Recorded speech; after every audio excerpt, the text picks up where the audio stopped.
Comment ça va? Moi ça va et toi? Bah, moi ça va. Ça va mieux quand, OBS ne plante pas, pour te Voilà, dire la on est vérité. d'accord. Parce que là, c'est un peu embêtant. À chaque fois qu'on veut faire un passer d'un plateau à une visio, ça plante. Donc, on attend que les gens reviennent. Voilà. Bonjour, alors il y a Altriade qui dit: «Bonjour Guillaume, Guillaume et OBS». Merci. Alors bonjour, je ne sais pas si on peut dire bonjour à OBS parce qu'il nous fait quand même beaucoup de soucis à chaque fois qu'on va faire un truc avec Guillaume. Voilà, donc on est 2 Guillaume. Oui, bonjour. 2 pour le prix d'un. Alors comment ça va? Mais moi ça va et toi? Ah, moi ça va très bien. Ah, du coup, je demande aux gens sur le chat s'ils nous entendent bien, s'ils nous voient bien. Oui. Ça marche pas. Qu'est-ce qui ne marche pas?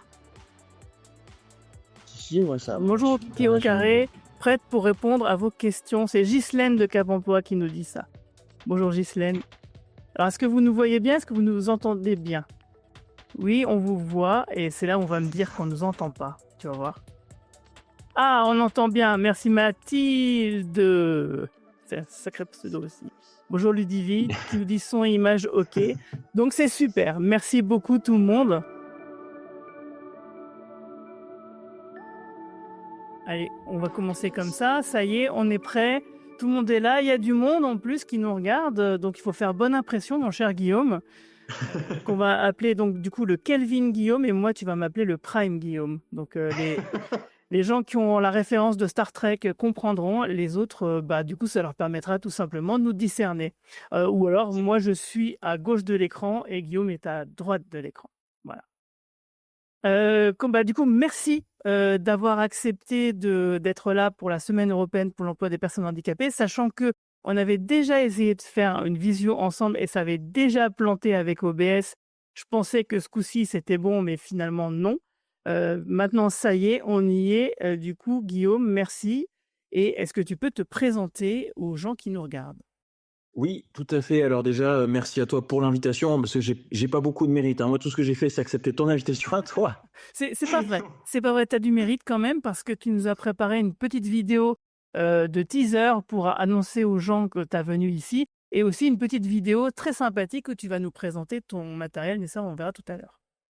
Et c'était très sympa à faire en plus, ça m'a permis de refaire du montage vidéo, ça faisait longtemps que j'y avais pas touché, donc c'était un petit plaisir à faire. Donc moi c'est Guillaume Julien, attention, Guillaume le prénom et Julien le nom, même si ça s'écrit comme le prénom. Voilà, On a le même attention, on a le même problème tous les 2. voilà, toi et moi on a le même problème. Donc je vis du côté de Lyon, en Isère, à Vienne en fait. J'ai 33 ans et je suis handicapé visuel. Donc ce qui se passe, c'est que c'est une maladie génétique orpheline. Voilà, ce sont des ulcères qui se sont déclarés à la cornée après la naissance et on m'a greffé 3 cornées. Pour 2 yeux, oui, c'est normal. C'est parce qu'à gauche, la première greffe n'a pas pris et du coup, il a fallu en refaire une. Ce qui fait que je vis avec des cornées qui ne sont pas les miennes. Voilà, alors pour la petite touche d'humour, toutes les pièces ne sont pas d'origine. Et maintenant, j'ai appris il y a 2 ans et demi que du coup, comme ce sont des greffes, eh bien, elles se détériorent et donc mon handicap est évolutif et je perds la vue assez rapidement. Ça fait quelques années que je suis passé à moins de 1/20 à chaque œil. Voilà. Sachant que pour ceux qui ont une très bonne définition du stream, je ferme l'œil gauche quasiment tout le temps parce que c'est celui qui voit le moins et je fais quasiment tout avec mon œil droit. Voilà, c'est peut-être aussi pour ça que j'ai la tête parfois un petit peu penchée ou décalée. J'arrive pas vraiment à être bien en face, même si j'essaie. Voilà, je sais pas ce que tu veux que je dise d'autre. Ah non, bah, c'était une très bonne présentation et en fait, moi, ça m'intéressait de t'avoir déjà pour avoir ton parcours parce que malgré ton handicap, ça t'empêche pas d'être extrêmement présent sur internet et de faire pas mal de choses, d'avoir plein de projets et par exemple, comme enfin, je veux dire, c'est les gens ont beaucoup de préjugés et si on leur dit: «Bah, il y a une personne malvoyante qui va faire du montage vidéo», la personne, elle va se dire: «C'est bizarre» et en fait, quand on voit le résultat, non, ça marche très bien et donc du coup, c'est ça que je voulais voir avec toi, c'est comment, malgré ton handicap, bah, tu arrives très bien à avoir une vie sur internet, très épanouie, très variée, très développée et que ça peut même, t'amener à développer des projets professionnels. Alors, il faut savoir que sur internet, alors là, je parle vraiment sur internet, donc c'est-à-dire sur tout ce qui est navigateur internet. La plupart des sites internet, pour ne pas dire tous, ont des possibilités de zoom. En fait, si tu fais molette de la souris plus contrôle, tu vas automatiquement zoomer sur le site. Alors, certains sites sont mieux optimisés que d'autres, on va pas se mentir. Mais grosso modo, il y a cet outil-là qui est déjà très bien. Voilà. Il y a déjà aussi des outils, des logiciels de zoom pour ordinateur que je n'aime pas utiliser parce que ça te fait juste zoomer ton écran. Donc en fait, ça pixelise tout ce que tu vois et ça va bien 2 minutes, mais de façon perpétuelle, c'est pas agréable. En fait, tu vois vraiment les pixels à l'écran, c'est pas agréable. Donc ça, je le fais de plus en plus, mais je fais surtout une capture d'écran. Je vais sur Paint et je zoome pour voir ce que j'arrive pas à voir en normal. Et là, récemment, j'ai découvert que Windows. Alors moi, je suis sous Windows 10 encore. Donc je pense que cet outil-là fonctionne aussi sur Windows 11.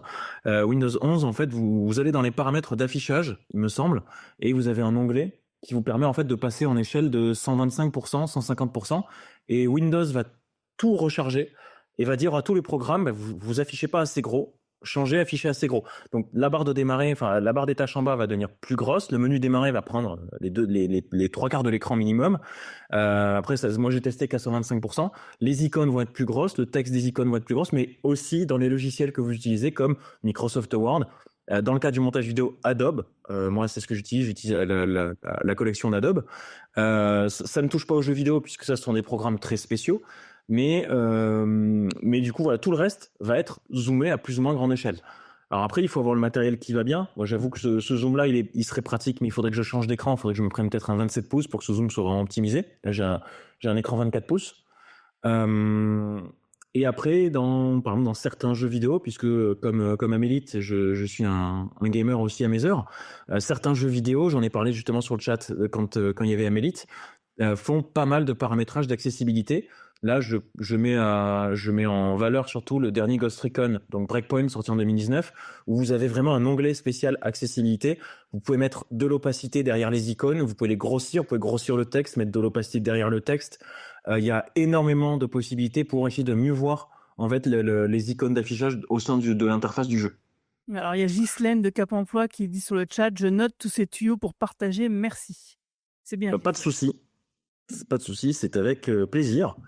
Voilà. Après, il y a beaucoup de débrouillardise, hein, comme je te dis, la plupart du temps. Quand j'arrive pas à lire quelque chose, là, c'est ce que j'ai fait. Tu vois, c'est pour ça.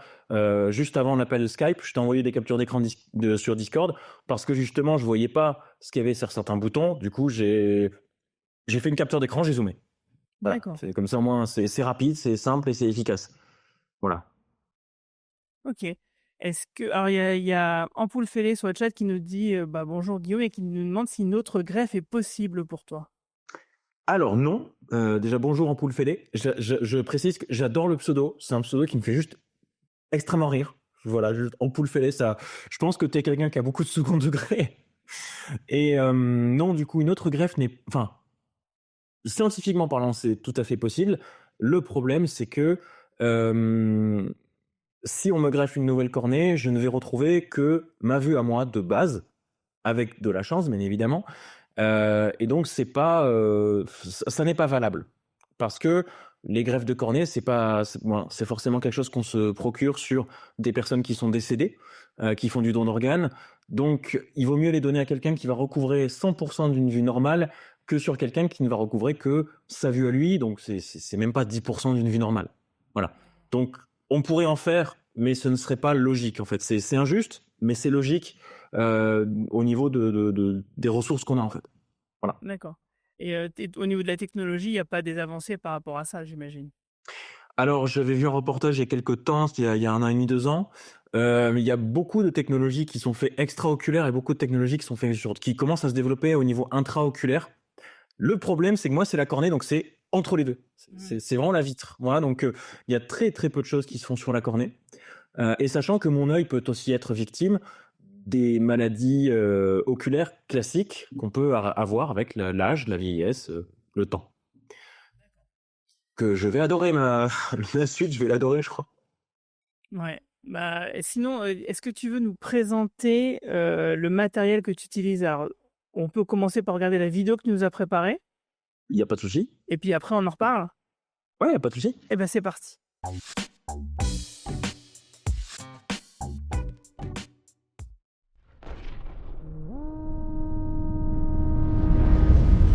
Et re-salut. Alors, nous allons parler du coup de l'Orcam pour commencer. On va faire une petite vidéo très rapide.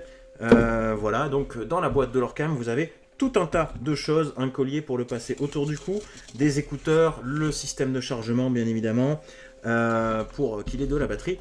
Et donc, on a à l'intérieur ce petit truc. Hop là. Voilà, donc vous avez le capteur ici qui est sur le bout, le bouton d'allumage sur lequel je suis en train d'appuyer, bien évidemment, le bouton du bout pour prendre la photo sur lequel il va lire. On va faire un exemple. Voilà, c'est très bien. Version 9 est prêt. La batterie est chargée à 93%. Très bien. Vous pressez comme ceci. Et vous relâchez. Monsieur Julien Guillaume, 4 rue de la Charite, 38 200 Vienne. Direct nom du cycle des lots. 3 lignes de texte illisibles ignorées. RA 04 87 59 14 secondes. Voilà. Alors oui, il y a quelques petits problèmes, hein, bien sûr. Alors, charité. Et pas charite. C'est toujours un petit peu drôle, on va pas se mentir. Quoi qu'il en soit, voilà, vous avez donc le bouton d'allumage, bouton plus ou moins pour le volume, le bouton de prise de vue. Vous pouvez enregistrer jusqu'à 3 prises de vue. Vous pouvez sélectionner une voix masculine ou une voix féminine et plein d'autres options avec ce truc qui est absolument fabuleux pour les gens comme moi. Hein, voilà. Soit en passant, il y a la notice dans la boîte. Alors je pense que la notice, c'est vraiment pour ça que ça a été fait, tellement c'est toujours écrit en tout petit. Je suis sûr que ça vous lit les notices comme jaja. Voilà, j'espère que cette vidéo vous aura plu. On passe de suite à la Zoomax. Extinction. Veuillez patienter.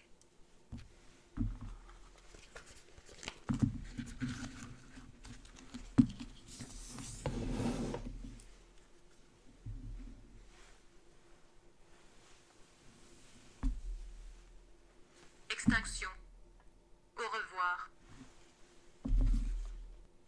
Alors, du coup, on enchaîne directement avec la Zoomax, donc qui est une loupe électronique. Voilà, comme vous pouvez le voir ici, je regarde sur mon écran retour. Voilà, donc la Zoomax, qu'est-ce que c'est? C'est une loupe électronique, vous l'activez en appuyant longuement sur le bouton qui est situé sur la droite de l'appareil. Vous avez un joystick qui va manier le zoom. Quand vous zoomez, bien sûr, vous avez plus et moins ici. Vous pouvez zoomer et ensuite vous pouvez naviguer en fait sur le zoom. Alors j'essaie de le faire comme je peux, je suis désolé.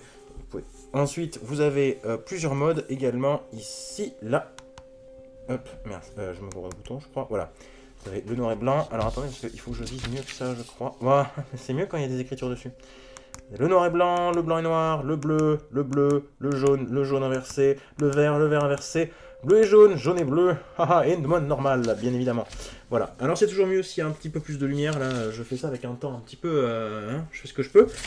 Voilà, quoi qu'il en soit, c'est très bien.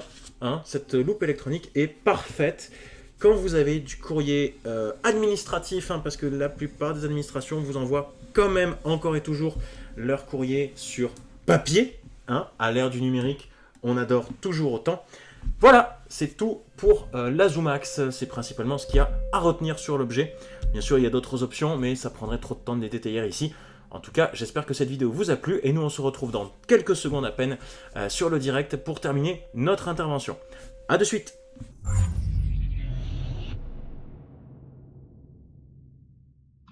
Voilà, nous revoilà à l'antenne. Donc il y a eu des références à Doctor Who, comme l'a bien noté Mathilde dans le chat, hein, bien joué. Ça m'a fait beaucoup rire aussi quand j'ai vu la vidéo que tu me l'as envoyée hier soir. Et sinon, Altriad qui nous dit super accessoire, ils ont pensé à faire une version montée sur lunettes. Alors j'imagine qu'il parle du premier. L'Orcam. Ouais, l'Orcam, ouais. Ouais. Vous en avez parlé quand tu avais la personne d'écouter voir qui était sur le plateau. Et au départ, on pensait qu'on allait me la donner. Au final, ils ont fait des tests. Alors moi, c'était pas à écouter voir que j'ai eu ce matériel-là. C'était dans un magasin d'opticiens spécialisé qui s'appelle les Frères Sierry, qui est à Pau, là où j'habitais avant. Et donc on a fait des tests pour la Zoomax et pour l'Orcam, et on s'est rendu compte que c'était peut-être mieux d'avoir le petit gadget séparé plutôt que d'avoir les lunettes avec le gadget.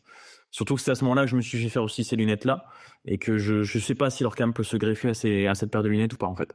Voilà. D'accord. Et pourquoi? Parce que c'est pas assez pratique, peut-être?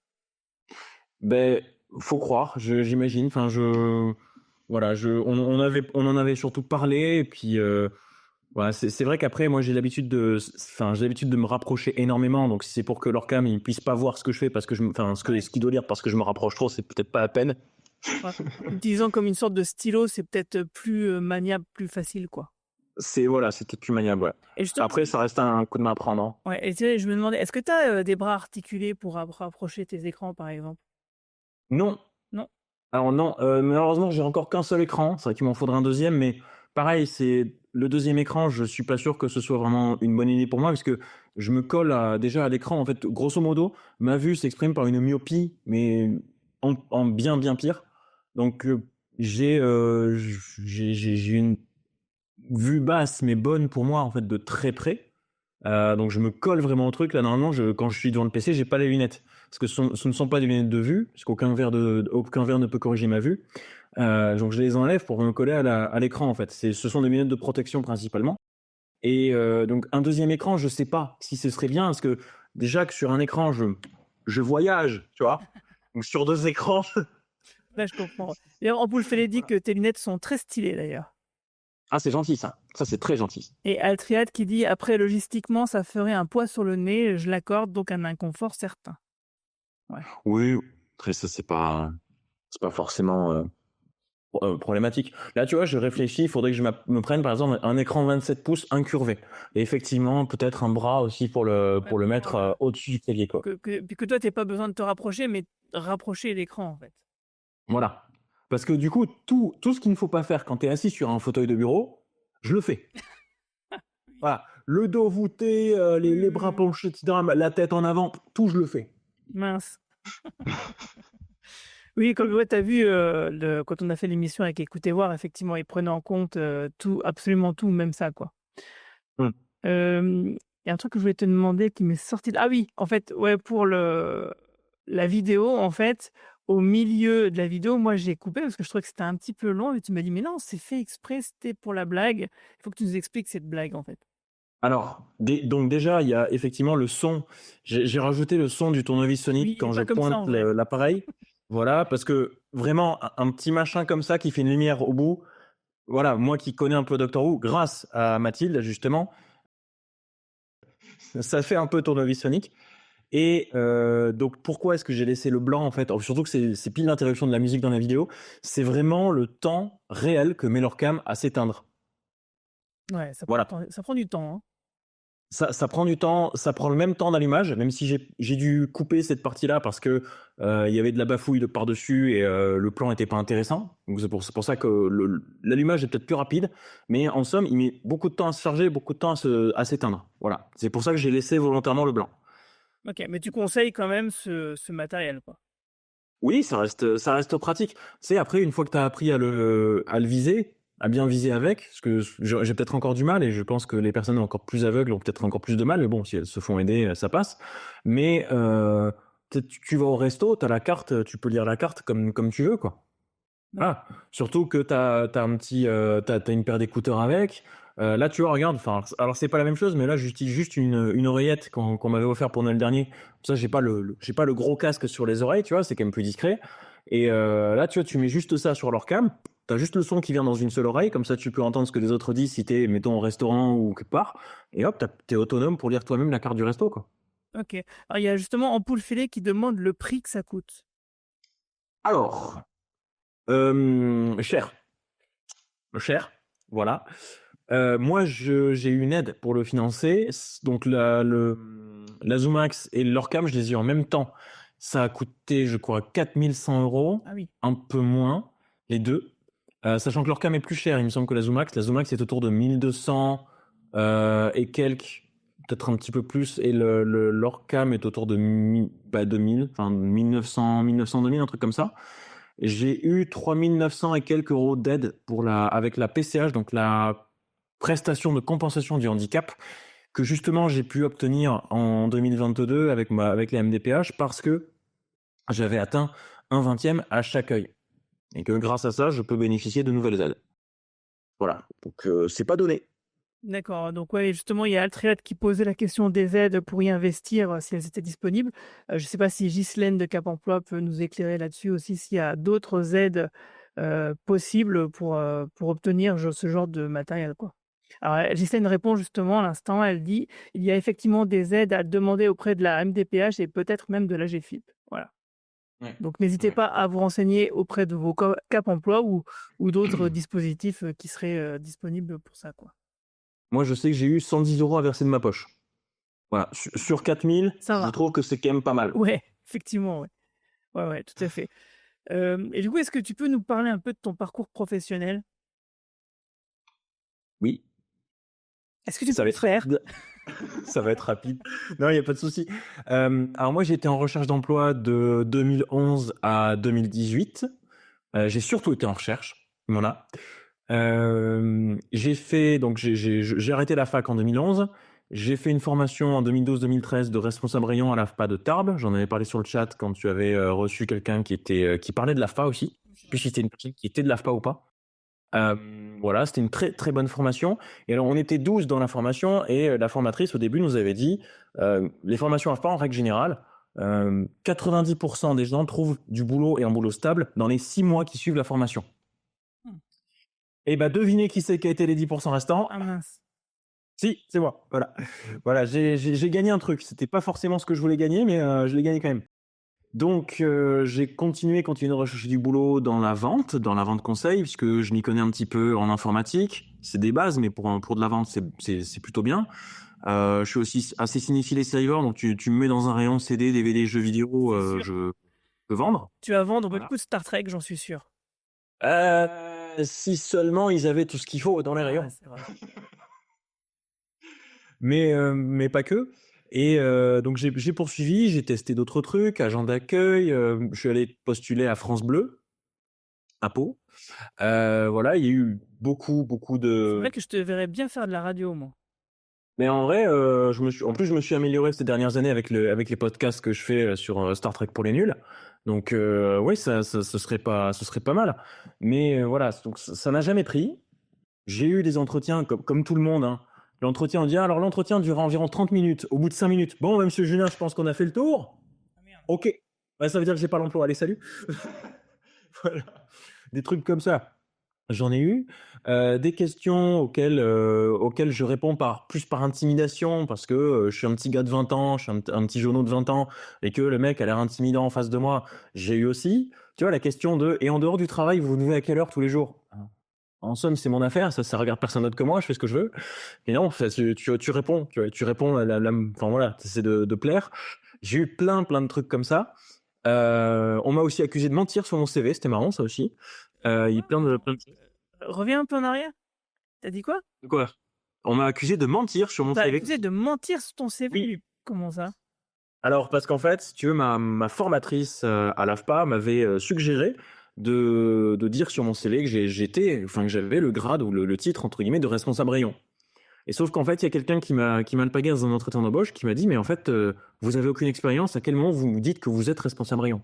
Voilà, j'ai la formation, j'ai suivi les conseils d'une personne qui a 20 ans de carrière dans la vente. Voilà, je considère que, ça marche.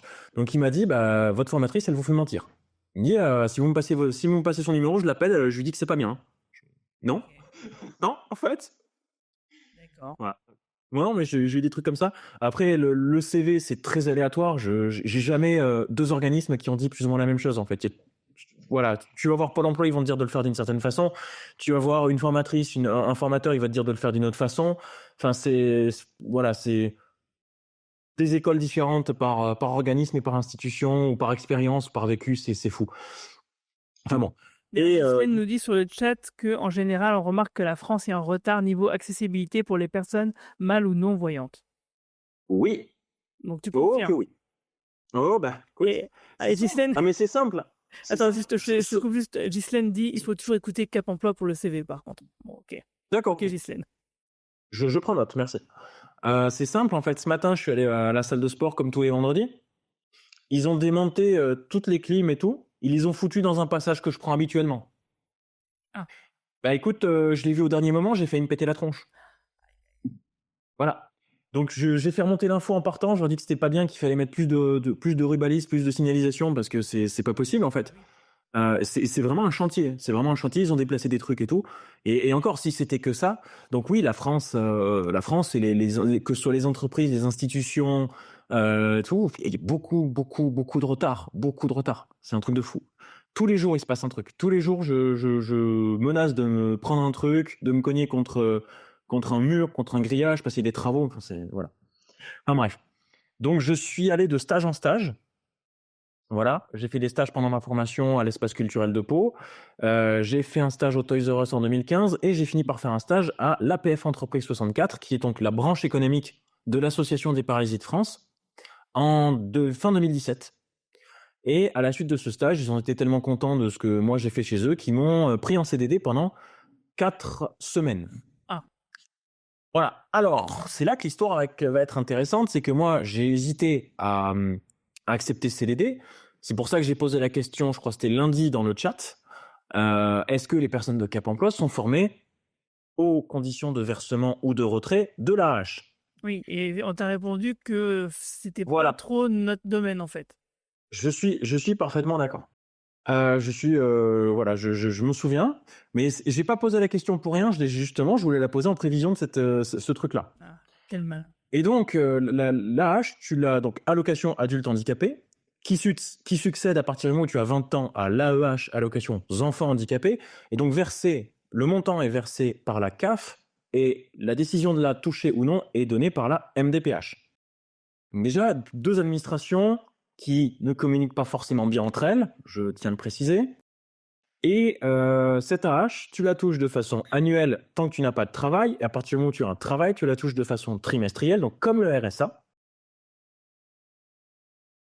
Et une fois que et si tu n'as pas de travail pendant une certaine durée, tu vas repasser 9 mois plus tard en calcul annuel, calculé à N-2. Ce qui veut dire que quand tu prends un travail, s'il est très bien payé, les 3 mois qui suivent la fin de ton CDD, tu as une baisse d'AH, voire une suppression d'AH. Mais si c'est très bien payé sur un CDD plus long, 2 ans plus tard, si tu n'as pas retrouvé de boulot, tu as une baisse d'AH. C'est ce que j'ai eu pendant toute l'année 2014 parce que j'avais fait 6 mois de formation AFPA en 2012. Pendant tout 2014, ils m'ont dit, en fait, vous avez 150-200 euros de moins par mois. Voilà. Je l'ai appris sur le tas. Je ne connaissais pas du tout les conditions à cette époque-là. Je l'ai appris sur le tas. Mon année 2014, j'ai bien serré la ceinture. Je ne vais pas mentir. Ah oui, j'imagine. Il y a Ghislaine qui nous dit qu'elle confirme qu'elle diminue avec le temps de travail, mais seule la CAF a le pouvoir du calcul. Ça. Oui, tout à fait. Tout à fait. La MDPH dit juste si on la touche à 100% ou non. Ça dépend de notre taux d'invalidité. Donc, si à partir de 80%, c'est forcément du 100%. Et après, c'est la CAF qui verse le montant et qui décide comment ça se passe pour la réduction après. Et donc, là, je voulais pas reproduire la même erreur avec le CDD AFPA de l'APF, mais j'avais envie d'y aller parce qu'il y avait une bonne ambiance de travail. Il y a des personnes que je côtoie encore. Ma manager, de toute façon, on est devenus amis après la fin du contrat. Et je me suis dit, c'est 2 semaines en décembre, 2 semaines en janvier, le CDD. C'est parfait. C'est sur 2 mois et sur 2 ans. Je peux pas me rater. J'y vais. Le CDD se passe, ils peuvent pas me reconduire en CDI. Donc on se quitte bons amis, y a pas de souci et tout, on reste en contact. Et je fais tout ce que je peux pour déclencher la procédure de calcul trimestriel d'AH le plus tôt possible avec la CAF. Je les connais, ceux-là. Et donc, début février, ils me disent que c'est trop tôt, qu'il faut attendre début mars. Sachant que, comme ça faisait longtemps que j'avais pas fait une déclaration, il fallait que j'en fasse une sur papier. Je vis seul, mais ils me demandent de faire une déclaration de papier avec mon handicap. Ouais. À l'époque, j'avais pas le matos que j'ai aujourd'hui. Voilà. Donc déjà, je suis chafouin par rapport à ça. Et donc, à partir de début mars, ça devait concerner le versement du 5 avril, qui pour toi et moi est une date particulière. Voilà. Ça devait concerner le versement du 5 avril, donc le calcul devait être fait courant mars et le dossier devait être rendu le plus tôt possible en mars. Donc, ils m'envoient une première version que je reçois, mais ils m'appellent, ils me disent « Il y a une erreur sur le courrier, n'en tenez pas compte. » Ok. Ils m'envoient une deuxième version, j'en ai jamais vu la couleur, et pour avoir une troisième version de la déclaration à fournir, j'ai dû simuler un changement d'adresse parce qu'ils n'arrivaient pas à me l'envoyer à la bonne. Je sais pas comment ça s'est fait. Résultat des courses, j'ai reçu la déclaration la veille du week-end de Pâques, et je l'ai rendue le 2 avril pour un versement le 5. Donc le 5 avril, 0 pointé. Rien, puisqu'il y a pas de blocage partiel, il y a un blocage total de l'AH si les calculs sont pas à jour. Donc j'ai eu un boulot, 3 mois plus tard, j'ai rien. J'ai 0 € et j'ai vécu comme ça pendant tout le mois. J'étais au téléphone avec la CAF tous les 2 jours, j'en dormais plus. Au départ, je me suis dit: «Bah tiens, tu rien à faire, tu pas d'argent, les prélèvements automatiques, tu peux aller à la salle de sport pour ça, allez». Mais je dormais tellement pas que j'y suis pas allé. J'y suis pas allé longtemps en fait et je me suis tout fait payer par mes potes à côté ou par ma mère, par exemple. Donc c'était pas du tout agréable. Tout ça pour que moi, je résolve le problème, parce qu'une fois que j'étais au téléphone avec eux aux alentours du 20 avril, 20-25 avril, je commençais vraiment à avoir la trouille parce que si en mai, je redemandais à mon banquier une extension de découvert et que je disais à mon agence que je pouvais pas payer le loyer, je pense que ça allait pas passer. C'est moi qui ai trouvé où était ma déclaration parce que j'avais joint une réclamation ce jour-là et en fait, tout était parti au dossier des réclamations, pas au dossier de traitement d'AH. Donc c'est moi-même qui ai résolu le problème après. Et quand j'ai raconté ça au personnel de Accor et du PLI, donc qui sont encore plus spécialisés que Cap Emploi pour les aides aux personnes en situation de handicap, enfin pour l'emploi pour les personnes en situation de handicap, on m'a vraiment envoyé chez des spécialistes de spécialistes. Hein. Même eux, ils m'ont dit, mais arrêtez de chercher du boulot. Vu l'état dans lequel ça vous met, vu le stress que ça peut provoquer, ça ne sert à rien que vous cherchiez du boulot si c'est pour que vous deviez calculer autant de paramètres pour savoir si vous devez prendre ou pas un taf. Effectivement. Et Même eux m'ont dit, quoi. on dit, ouais, effectivement, sur le chat, il y a des gens qui disent, voilà, effectivement, ça décourage à reprendre un emploi, c'est certain. Et du coup, ton témoignage, il est intéressant parce que on se rend compte que les difficultés, les freins qu'une personne valide peut avoir, ils sont largement amplifiés quand on peut avoir un handicap et que les Oui. administrations ne sont pas toujours équipées pour recevoir ça, pour compenser ça.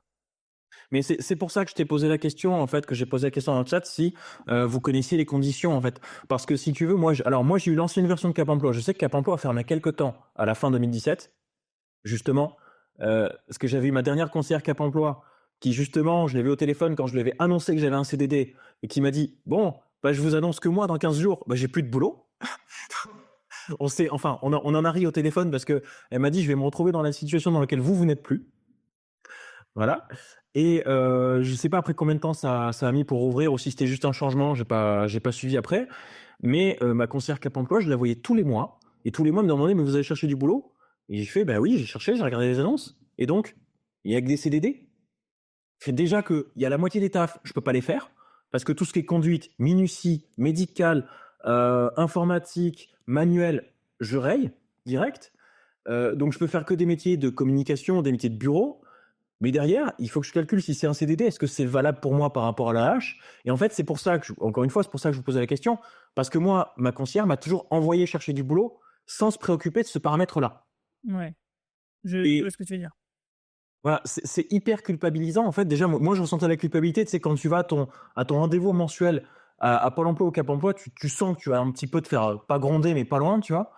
Mais en même temps, si on cherche pas à comprendre la situation, je vois pas l'intérêt d'envoyer une personne handicapée vers un boulot si c'est pour que derrière, OK, le temps du boulot, elle va cumuler. Avec le temps de décalage, elle va cumuler AH et salaire. Mais si c'est pour devoir garder absolument toute la AH pour compenser quand il n'y en aura plus, et qu'elle ne peut même pas mettre cette somme-là de côté pour que ce soit des projets personnels, des surfacturations, ou enfin les choses que font les gens dans la vraie vie, en fait, les gens valides qui font avec leur salaire, je vois pas l'intérêt. Parce qu'au final, là, tu vois, moi, depuis qu'on m'a dit arrêtez de chercher du boulot, bah, j'ai la culpabilité en moins, je gagne l'équivalent d'un SMIC, je suis pas imposable. Maintenant, avec le forfait cécité, je gagne beaucoup plus qu'un SMIC. Je suis même pas imposable. Je veux dire, et je peux gérer mes projets à mon rythme et comme je veux. C'est bête à dire. C'est totalement bête à dire. Parce qu'un emploi, moi, ça m'avait fait du bien d'avoir un emploi pendant 4 semaines. Ah J'avais oui, des, j'imagine.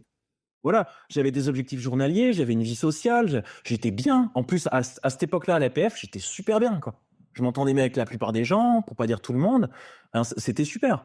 C'était super. Mais quand on voit les conditions avec la CAF et tout, et quand, alors il y a 3 ans, je pense que tu l'avais vu passer, j'avais fait une vidéo sur Star Trek avec Vice Media pour, Ouais, pardon, c'était pour pour Prime Prime Video. Video, je crois, hein.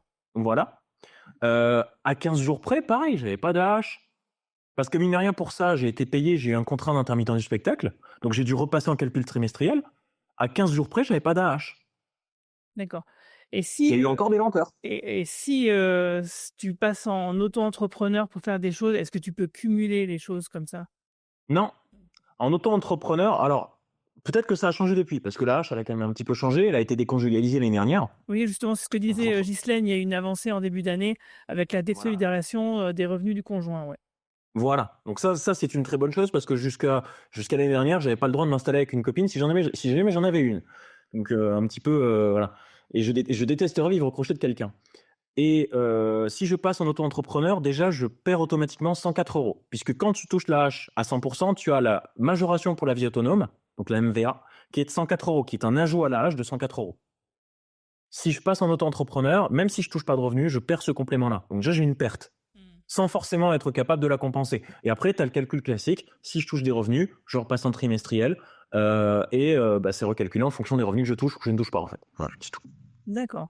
En tout Donc je cas sais pas si c'est, valable ou pas, quoi. En tout cas, tu me donnes, vraiment, l'envie de faire, une émission dédiée à ce sujet sur la hache parce que c'est vrai que c'est un sujet, une question qu'on nous pose souvent et à laquelle nous, on ne sait pas vraiment répondre, puisque, Mmh. c'est pas du tout notre domaine de compétence et qu'effectivement, tout ce que tu décris, c'est vraiment dommage, c'est-à-dire que là, tu mets vraiment, du doigt, tu pointes, des comment dire? Des choses qui fonctionnent pas bien, quoi.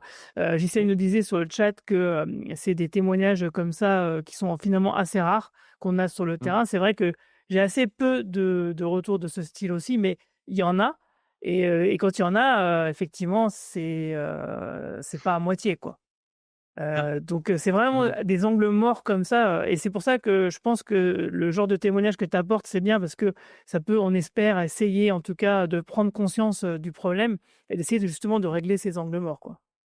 Et Bah, pour après, tu Christiane nous vois? dit: «Nous avons souvent sollicité la CAF, mais voilà, il y a pas souvent de réponse, par rapport à ça, quoi». Pourquoi ne suis-je pas étonné? Pardon, excusez-moi. Excusez-moi. En fait, c'est comme je te dis déjà que je dois faire le tri dans ce que en tant qu'employé, ce que je peux faire, ce que je peux pas faire. Parce que tu vas pas me confier un avion à piloter ou, une pizza à livrer si tu veux. Tu vas pas me la confier ça. Déjà parce que la pizza, je la mange moi-même, déjà. Heu et parce que personne veut me filer le permis de conduire, je comprends toujours pas pourquoi d'ailleurs, mais bon. Déjà, je dois faire ce tri-là de base dans les jobs qui sont proposés. En plus de ça, on est dans des configurations d'emploi où on ne peut plus faire de longues carrières comme, il y a 20, 30 ans, où on pouvait passer, toute sa carrière dans une seule et même entreprise, à un seul et même boulot. Aujourd'hui, les conseillers de l'emploi nous l'ont dit et le disent encore. Aujourd'hui, vous allez surtout enchaîner, pas forcément que des petits boulots, mais vous allez enchaîner les contrats dans différentes entreprises à plus ou moins grande échelle pour avoir un contrat d'1 an, 2 ans, et cetera. Mais en général, les carrières de 30 ans, Ah oui, non c'est mais ça, très rare ou c'est terminé. pour Donc tout le monde, de déjà, toute façon, oui. ouais, voilà, mais c'est pour tout le monde. Mais du coup, avec derrière, tu rajoutes le poids de l'administration qui dit que, en fait, ton AH, elle baisse en fonction de tel ou tel critère, notamment celui de si tu as un boulot bien payé, mais si après tu en as pas, c'est 2 fois plus compliqué. Mmh. Si nous, à la limite, on avait la chance, en tant que personne handicapée, on avait la chance de pouvoir être pris sur des très, très longues périodes, de pouvoir faire carrière, nous. À la limite, on pourrait au moins se sucrer le désavantage de l'AH qui baisse de façon annuelle 2 ans après le dernier CDD qu'on a fait. Mais on n'a pas cette chance-là, en fait. On a même pas ça, si tu veux. Donc c'est un paramètre qui ne t'encourage clairement pas à aller vers l'emploi et à trouver un emploi. Bah oui, parce que Voilà. ça devient même impossible, Oui. à ce niveau-là, quoi. Et du coup, toi, par exemple, donc mais tu quand même pas, fermé à l'idée de trouver un boulot si, par exemple, c'était un CDI bien payé, par exemple? Non, je suis absolument pas fermé à l'idée de trouver un boulot. Après, c'est bien que tu me poses la question parce que j'espérais pouvoir y répondre à celle-là. Hem, je suis conscient de mes capacités. J'ai 33 ans, donc j'aspire à plus qu'un poste, on va dire en bas de l'échelle, ou si je commence en bas de l'échelle, moi, ce que j'aimerais, c'est des postes qui puissent évoluer vers des postes à responsabilité plus tard, si tu veux. Bien sûr. Si possible dans la communication, parce que là, tu vois, moi, tu m'envoies, je sais pas, mettons, je sais pas si ça existe ou quoi, mais si jamais il y a des recruteurs qui veulent me contacter après, je vous en prie. Si jamais vous m'envoyez plus ou moins vendre quelque chose, que ce soit parler de handicap à travers le pays, dans des entreprises ou quoi, faire des conférences, n'importe quoi, je le fais. Je le fais. J'ai une amie, normalement, qui est peut-être sur le chat. Je sais pas si More Game Over est sur le chat, si elle peut être là. Ah, c'est Qui il d'ailleurs se manifeste. Voilà, c'est là qu'elle se manifeste. Mais elle m'a dit, elle habite toujours du côté dans les Pyrénées-Atlantiques. Elle m'a dit, moi, j'aurais voulu faire des trucs autour d'être streameuse sur Internet quand on est une femme, puisqu'elle est aussi streameuse comme Amélite. Et moi, je lui dis, si jamais tu veux faire un parallèle aussi avec le handicap, puisqu'on est une autre minorité aussi, marginalisée en fait dans ce milieu-là. Par exemple, moi, s'il faut que je redescende dans les Pyrénées, je redescends dans les Pyrénées pour en parler l'espace d'un week-end, on se débrouillera. Moi, il y a aucun problème. Il y a absolument aucun problème. Faut que je sois gagnant au minima, pas perdant. Mais parler de ça, ça me dérange pas. Être une sorte de commercial qui va essayer d'établir des partenariats avec différentes entreprises, je suis pas contre. Ça dépend aussi du produit. Tu m'enverras pas vendre du Nutella, si tu veux. Oui, parce que comme je le disais, moi, effectivement, je te verrais très bien dans la communication, carrément dans la radio. Je pense que, enfin, moi, je connais ton travail, je sais ce que tu fais, je sais que c'est qualitatif, je sais que tu es quelqu'un de très professionnel, sur qui on peut compter et qui, bah, tu l'as prouvé, là, tu n'as pas la langue dans ta poche. Donc, effectivement, tu serais vraiment un bon élément pour une radio, par exemple.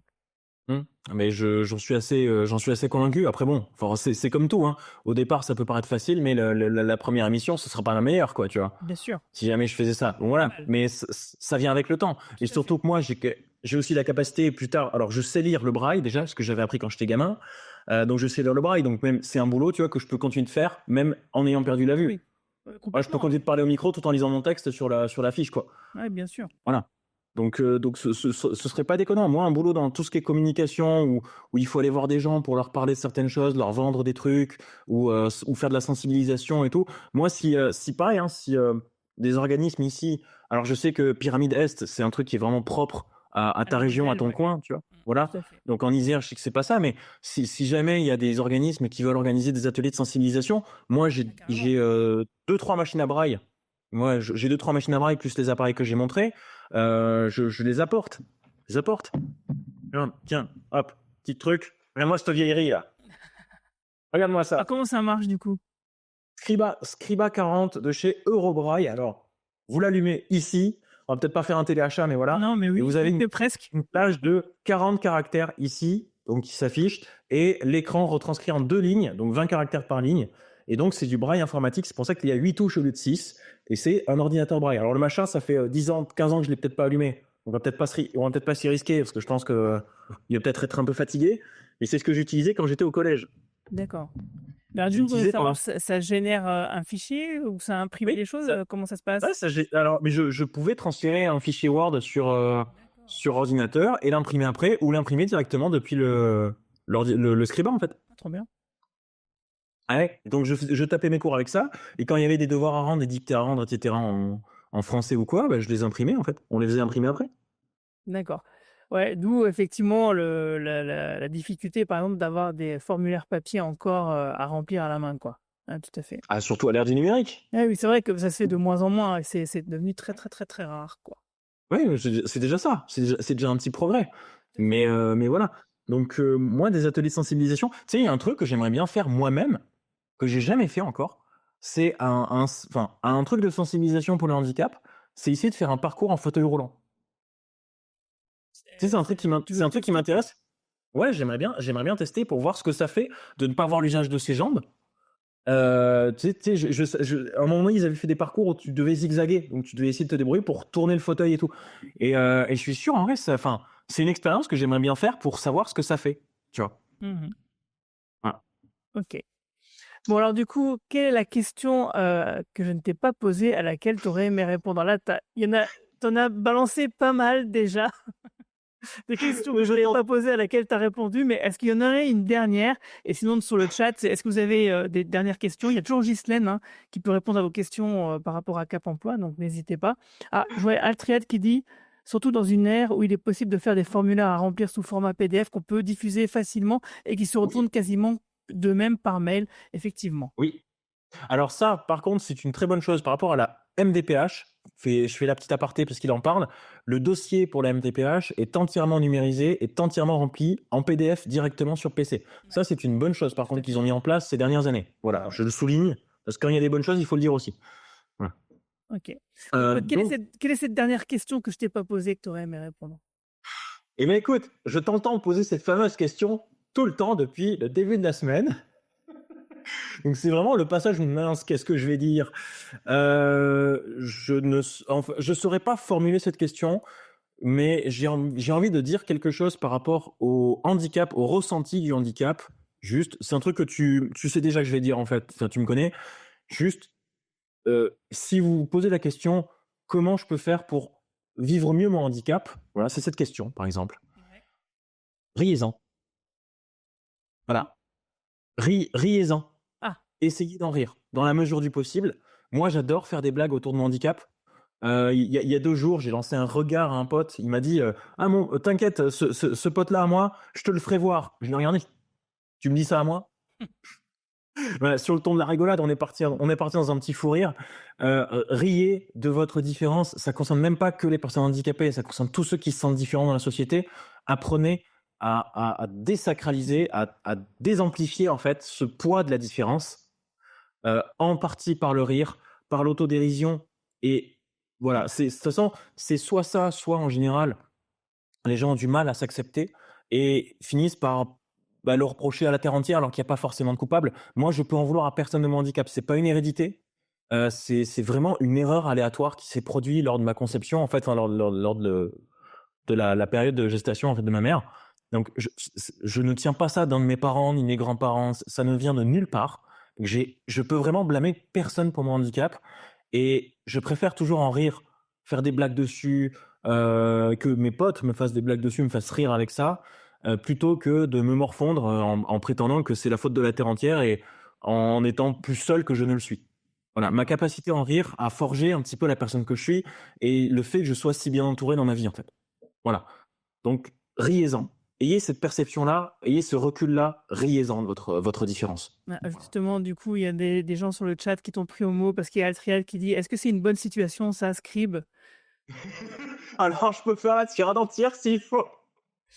Et Audi qui renchérit, qui ne croit pas qu'il y a de bonnes ou de mauvaises situations. Alors, je ne fais pas très bien les bonnes imitations, mais vous avez compris la ref si vous l'avez. Vous savez, moi, je crois que la vie, c'est d'avoir des rencontres. Si on commence comme ça, on va pas finir. Hein. Non, je vais pas la faire. Promis, je la ferai pas en entier. Non. Ok. Voilà. En tout cas, merci beaucoup, Guillaume. Moi, je te retrouverai pour d'autres podcasts, mais là, ça sera dans d'autres latitudes galactiques, on va dire. Oui. Et sinon, si vous avez des dernières questions à poser à Ghislaine qui est sur le chat, est-ce que toi, Guillaume, tu as une question à poser à Ghislaine, par exemple? Alors non, pas spécialement, mais pareil, je te le dis tant qu'on est encore là. Si jamais toi ou Cap Emploi, vous avez besoin de quelque chose, si jamais il y a d'autres émissions que tu veux faire sur d'autres sujets, si jamais tu veux me réinviter, il n'y a pas de souci parce que, encore une fois, il y a beaucoup de choses à dire sur le handicap. Je n'ai effleuré que la surface de tout ce que j'ai à dire sur le handicap. Et je pense avoir beaucoup d'autres choses intéressantes à dire. Voilà. Okay. Donc, si jamais vous avez encore besoin, c'est noté. Un contact. Écoute, le rendez-vous est pris peut-être même déjà pour l'année prochaine, pour la SEPH de 2025, en essayant de trouver une solution pour qu'OBS ne plante pas quand on te fait venir. Alors, si le rendez-vous est pris pour l'année prochaine, je viendrai en personne s'il faut. Ah, ok. Écoute. Pourquoi pas? Je note. Ça serait sympa, effectivement. Vous avez bien raison. Et t'as Altriad qui dit merci Guillaume au carré pour cet échange. Et parce que quand Ampoule Félé dit merci Guillaume, on ne sait pas à qui elle s'adresse, parce qu'en plus, elle ne l'a pas mis au pluriel. Je ne sais pas si on peut mettre un S à Guillaume. En tout cas, voilà. Non, mais au carré, c'est bien. Hein. Moi, j'aime bien. Guillaume au carré, ça marche, ouais, tout à fait. En tout cas, merci beaucoup, Guillaume. Nous, on va se retrouver cet après-midi avec Philippe Krener du FIPHFP pour se demander comment intégrer la fonction publique quand on est une personne en situation de handicap. Et à 15h, on fera un quiz sur les connaissances handicap. Donc là, vous aurez la conseillère du dispositif Alternance Handicap et Ressources Handicap Formation qui va affronter un chargé de mission Cap Emploi. On verra bien lequel connaît le mieux ses dossiers. Voilà, donc ça sera un peu dans un délire à la Burger Quiz, sauf que Alain Chabat sera pas là, ça sera moi à la place. Donc c'est vrai que c'est un peu décevant, j'avoue, mais ça sera sympa quand même, venez. Donc rendez-vous à 14h et sur ce, je vous souhaite à tous et toutes un très bon appétit.